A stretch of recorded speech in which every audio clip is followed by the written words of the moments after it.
less biochar, we had to rework through some of those, right? We were using a lot of soil methodologies that really needed to be assessed on biochar. So if you take away anything from today, I would just say that biochars are all not the same. You need to understand a lot of the production components to understand what the biochar is. And then there's a lot of ways that you can assess the biochar itself. We were doing a lot of that using some different things that are available on our campus, but that can get really intensive in terms of the chemistry or material engineering. And so there's some really interesting things out there. But just my thing is that there's a lot of different biochars and they're all a bit different. So Joe Samford has this at UW Platteville, put in this pilot scale system that he says runs really well and never needs any attention.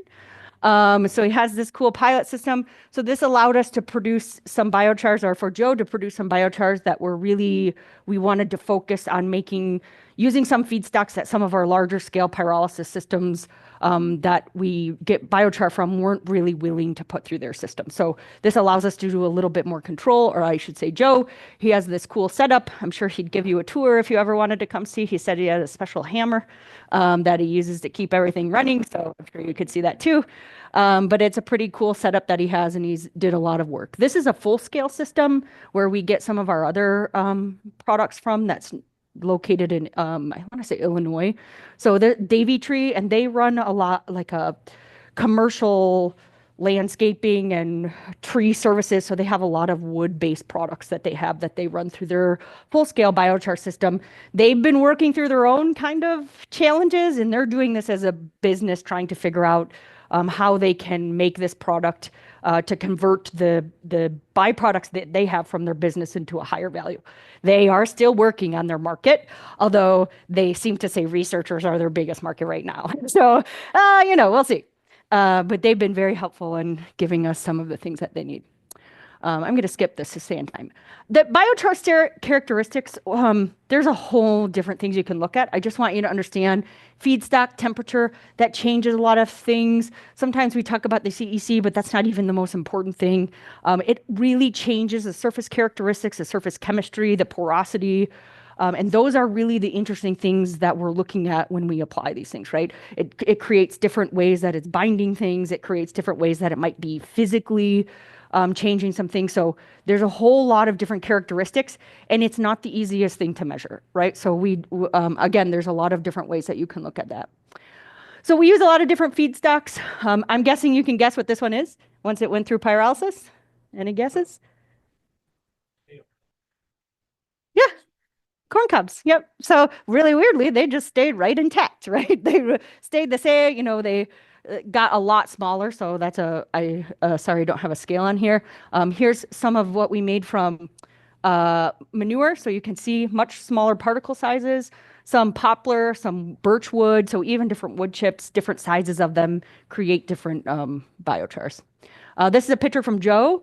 So just so you can understand the scale of one of the things why we were so interested in doing some of this is because, I was talking about yesterday, a lot of people are separating and pulling out manure solids, but we don't have a lot of markets for those. I would say people compost and go into that, not super high value. And eventually in like regional areas, we flood the composting market and need some other opportunities. It's just something in Wisconsin that is a very, very big issue. So this was just an avenue that we were exploring as a possibility.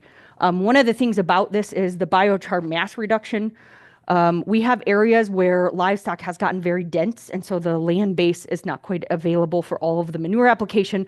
So one of the thoughts we had is this huge volume reduction when you go through pyrolysis might allow us further transport distances in order to get there.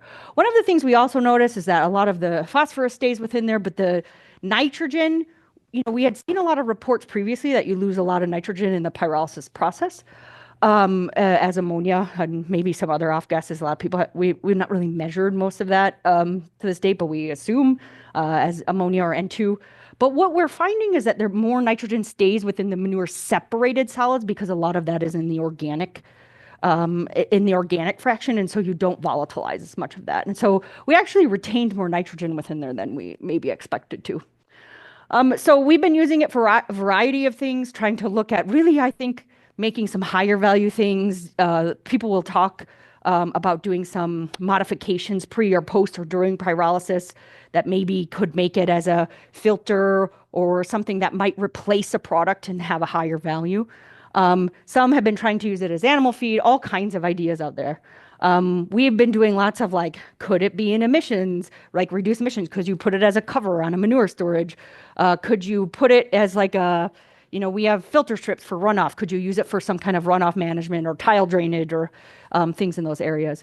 One of the things is we put it in digesters, and one of the benefits there was that it really reduced hydrogen sulfide production. So when we added this, that was not our goal. I wish I could say I could guess that, but the goal was we thought we had seen some other studies saying that it might increase methane. We didn't see that increase in methane, but we did see a huge reduction in hydrogen sulfide. The reason I say this is because the idea that you could use this to reduce hydrogen sulfide, which is a very expensive thing to treat in the systems we use now, where we had some other studies where we're trying to look at treating it afterwards, so maybe you wouldn't have to add it directly to the manure if you didn't want to, but that it has some benefits there.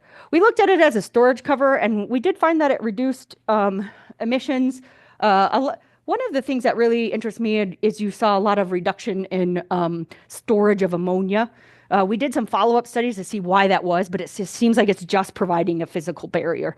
The amount of ammonia that actually got absorbed and attached to the biochar wasn't nearly the amount. So most of it's just staying in the manure. So it was important to kind of have that surface floating cover. There's different ways to do that. So now I'm hopefully have a few minutes left to talk about using biochar as a soil amendment. You'll see these studies. You can see Juma out here and some others. We were applying biochar. The reason I like to put this slide up is because it became very apparent when the biochar is very small particles. It can disperse in the wind very easily. It could probably be doing a lot of damage to your lungs and what have you, because the particles are so small. So we did this by hand, but I think thinking through some additional ways to maybe integrate it, I think you really need some incorporation, which we did in these, so you can see kind of the surface, and then after it was incorporated into the soil there.